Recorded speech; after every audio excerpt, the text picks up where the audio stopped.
ठाकरे यांनी परवाची वक्तव्य केलं एकत्र येण्यासंदर्भात. तुमचे बंधू आहेत, काय सांगाल? तुमची काय भूमिका आहे? मनसेची भूमिका सध्या काय आहे याची? माझी भूमिका एवढंच आहे, तुम्ही जे दोन भाऊ बोलताय, मला वाटतं त्या दोन भावांनी बोललं पाहिजे. आम्ही खाली बोलून काही फरक पडणार नाहीये, मला काही इश्यू नाही. दोन भाऊ एकत्र येणार. पण मी 2014-17 बघितलंय. 2014-17 सोडा मी कोविड काळात बघितलंय, जिकडे मला वाटतं उद्धवजी मुख्यमंत्री होते. राजसाहेबांनी तेव्हा उद्धवजींना पहिला फोन केला की हे भीषण एक आजार आलाय आपल्यावर, त्याच्यामुळे कुठचंही सरकार असो आपण त्यांची साथ दिली पाहिजे. आणि मी अनेकदा बघितलं हे फोन कॉल. तर मला वाटतं त्यांची इच्छा असेल तर त्यांनी फोन करावा. हे मीडिया समोर बोलून किंवा वर्तमानपत्रात बोलून काही अशा युत्या होत नाही.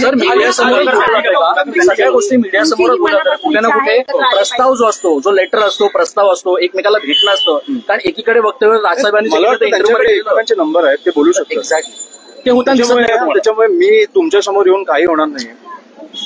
आणि हे जे येतोय ते कशासाठी येतोय तुम्हाला पण माहिती आहे. जे बोलतायत सकाळी उठून ते कोणाला फसवता तुम्ही?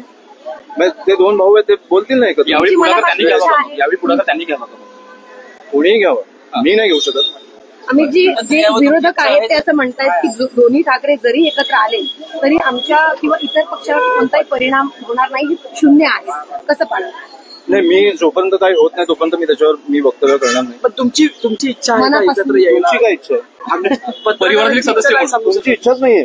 पत्रकार कशी माझी राजसाहेबांची जी इच्छा आहे ती माझी इच्छा आहे.